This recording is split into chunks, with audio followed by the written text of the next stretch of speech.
This is Brother Teacher. Now, don't get disturbed. Don't panic. If you don't like to hear people talk about adult subjects, then maybe you should just turn the channel off right now and go somewhere else. But I am a commentator. I shouldn't have to keep saying this. I talk about all subjects that most of us deal with from day to day. And this subject is no different. It has something to do with sex. So now that I have given you sort of a pretext as to what I'm going to talk about, now you have an opportunity to turn me off if you don't want to hear about sex. Okay? Now, this subject is about a man's member. Now, I'm going to try to be as nice in how I describe this subject matter. So please just bear with me for a moment. Now, the question is, does the size of a man's member matter to a woman? Does she care what size a man's penis is as it relates to them having intercourse? Well, some women do care about the size, and other women do not. I think it would be unfair to say it just goes one particular way. It's like some people like chocolate ice cream, and some people do not. Some people like vanilla or strawberry or cookies and cream. So very rarely will you have someone that is going to be 100% in any particular area as far as the subject is concerned. You're going to have people that are going to be opposed to certain things, and you'll have those people that are going to be for that same thing. So now, getting back to the subject matter, does a woman care about the size of a man's member, and does it even matter when it comes to intercourse? There's a couple things that we need to take into consideration. First of all, just a footnote. A footnote.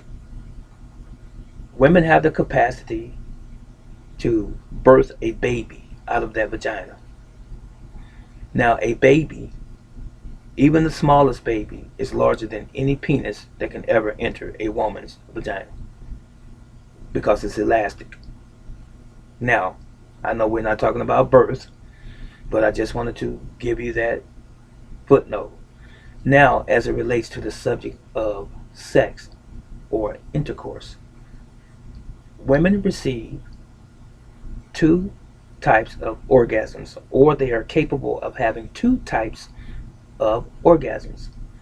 The most common orgasm that a woman has is clitoral or clitoral. That's the bulb at the top of the vagina that sits right in that housing. That's the most common orgasm that a woman has. The other orgasm that a woman has is what many refer to as a G spot. That is along the vagina or vaginal walls, where it has a series of nerve endings. That's when she is really experiencing her heightened sex experience. That's the greatest orgasm that a woman can have.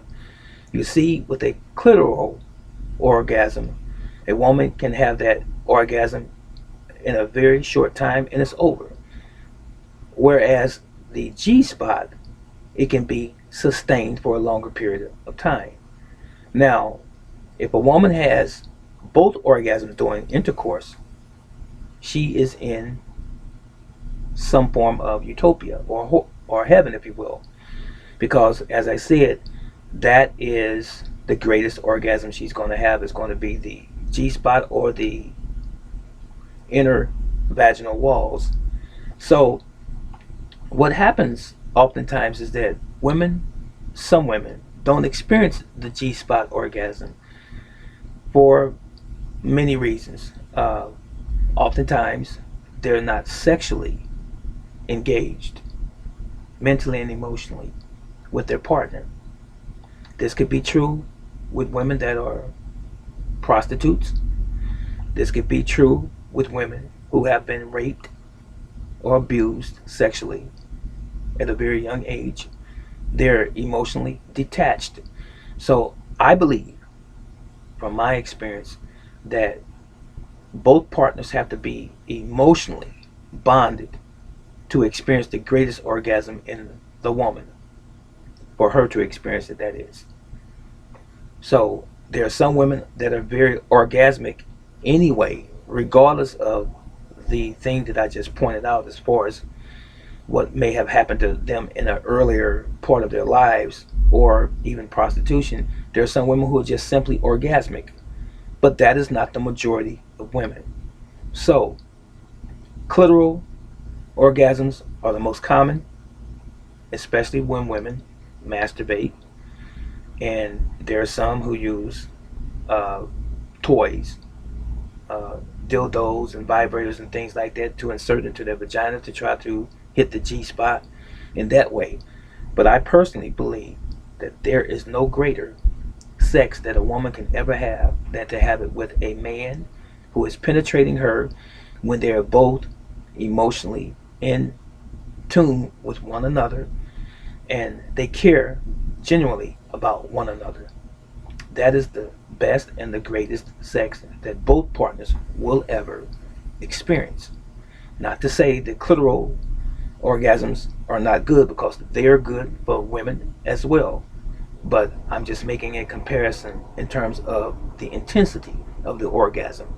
Now, there are going to be women that are going to watch this video and they're going to try to correct me, maybe.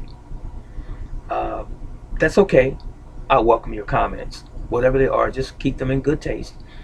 And there are going to be women that are going to say to me, well, how can you tell a woman what kind of orgasm she has and about her body?